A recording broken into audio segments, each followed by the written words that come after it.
Hola everybody! Et oui, je parle espagnol et anglais à la fois puisque je suis un petit peu bilingue et non, c'est complètement faux. Alors déjà, je vous préviens, je vais faire, je pense, plein de mouvements avec mes bras puisque ça m'aide à exprimer ce que j'ai sur le cœur. Parce que non, ce n'est pas simple du tout et je viens de me rendre compte que je regardais absolument pas l'objectif, je regardais le bouton. Bref, ce n'est pas simple de parler devant une caméra, mes amis.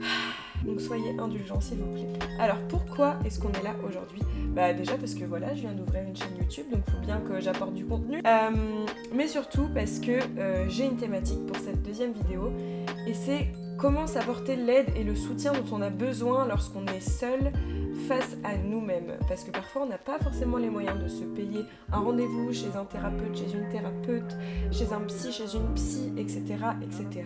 Et aussi, comme je l'ai stipulé dans l'introduction, il y a vraiment cette idée, en tout cas moi dans ma vie, que j'essaye d'incorporer à mon existence, cette idée d'être quelqu'un d'autonome, d'être quelqu'un d'indépendant, puisque pour moi c'est des valeurs qui sont hyper importantes. Dans ma vie quotidienne, du coup en dehors de cette chaîne YouTube, je propose des soins intuitifs énergétiques, et lors d'une séance, il y a une de mes patientes qui m'a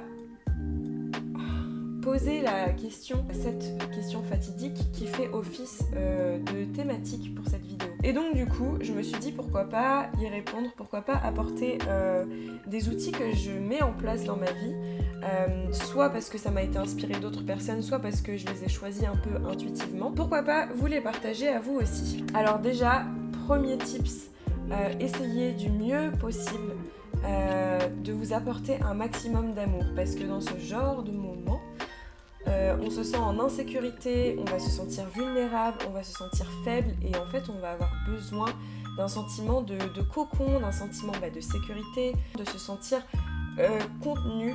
Des fois on ne peut pas attendre ça des autres, et donc essayez de vous apporter ça à vous-même. Comment ? Par exemple en vous créant un environnement de vie justement qui rappelle ce cocon avec, je sais pas, des petites guirlandes, avec de l'encens, avec des bonnes odeurs, avec des couleurs qui sont chaleureuses. Faites-vous un plat qui vous fait du bien, écoutez une musique qui vous fait du bien. Du coup là je suis en train de dévier sur mon deuxième tips. Je sais que ce qui m'aide beaucoup c'est la musique et la danse. Pourquoi ? Parce que ça m'aide énormément à me défouler. Je trouve que les musiques, il y en a plein aujourd'hui, hein. Je trouve qu'elles peuvent vraiment nous accompagner dans les états émotionnels par lesquels on passe. Et la danse, c'est un moyen extraordinaire de se défouler, pareil, de nous accompagner dans nos émotions, que ce soit en pleurant, que ce soit en criant, en tapant dans l'air comme ça.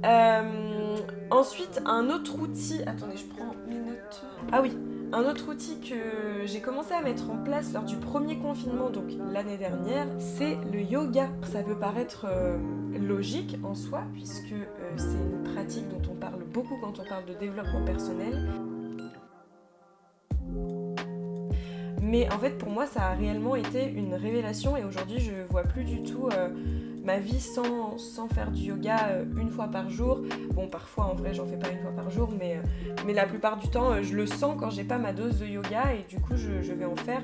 Pourquoi ? Parce que c'est un moyen extraordinaire de se reconnecter à son corps, de se reconnecter aux sensations de son corps, de se faire du bien en profondeur, de s'étirer, d'étirer nos muscles, d'étirer nos organes, et donc c'est hyper satisfaisant déjà comme sensation. De plus, je trouve qu'avec le yoga, il y a vraiment un processus d'évolution, puisque ça nous oblige à apprendre à être plus patient, à être indulgent envers nous-mêmes, parce qu'on n'a pas tous la même souplesse, on n'a pas tous le même équilibre, la même capacité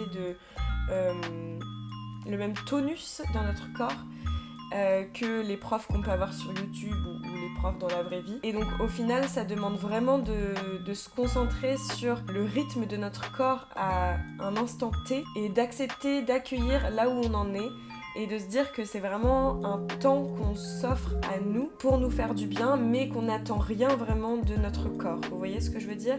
En fait, pour moi, le yoga, c'est une méditation en mouvement. Voilà, et donc du coup, on va switcher sur mon prochain outil qui va être la méditation. Et oui, la méditation, ça aussi, c'est un outil vraiment merveilleux pour moi. Alors j'avoue que c'est vraiment pas facile de se mettre en état méditatif. Moi, il y a des jours où j'y arrive très facilement et d'autres où pas du tout. Et d'ailleurs, ces jours-là, j'ai du mal à être indulgente vis-à-vis de moi-même, parce que je suis très exigeante. Mais oui, c'est vraiment En fait, c'est un état qui s'appelle l'état alpha, dans lequel on peut vraiment réussir à transmuter, à guérir, à dépasser certaines peurs, certains traumas, ou en tout cas à comprendre certaines choses dans notre fonctionnement qui peut parfois nous faire du mal, qui peut générer des doutes, des incertitudes, etc. Un peu des égrégores de négativité, si je puis dire. Et donc cet état, il a pour effet vraiment de calmer notre mental, de calmer notre esprit, de nous reconnecter aux sensations de notre corps pour vraiment retrouver un apaisement et une sérénité. Parce que parfois, quand ça va pas, quand on est dans des moments de down, on peut avoir une sorte de confusion mentale, une espèce de cacophonie à l'intérieur de notre tête, de notre être. Et donc vraiment se poser,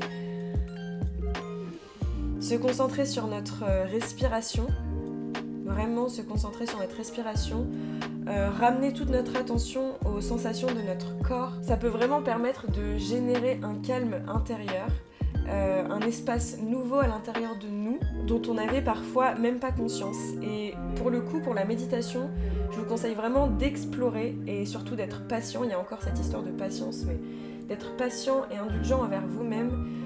Je sais que moi j'explore beaucoup de choses quand je médite, parce que j'essaie de me connecter à des fréquences énergétiques qui sont plus hautes que la mienne. Et des fois je vais capter des choses, des fois je vais absolument rien capter du tout. Mais j'aime beaucoup cet outil-là. Et parfois je vais aussi utiliser les cartes, donc les oracles, parce que pour l'instant les tarots je ne m'y connais pas du tout. Mais les oracles, je les utilise du coup intuitivement. Je vais vraiment me connecter à mon âme.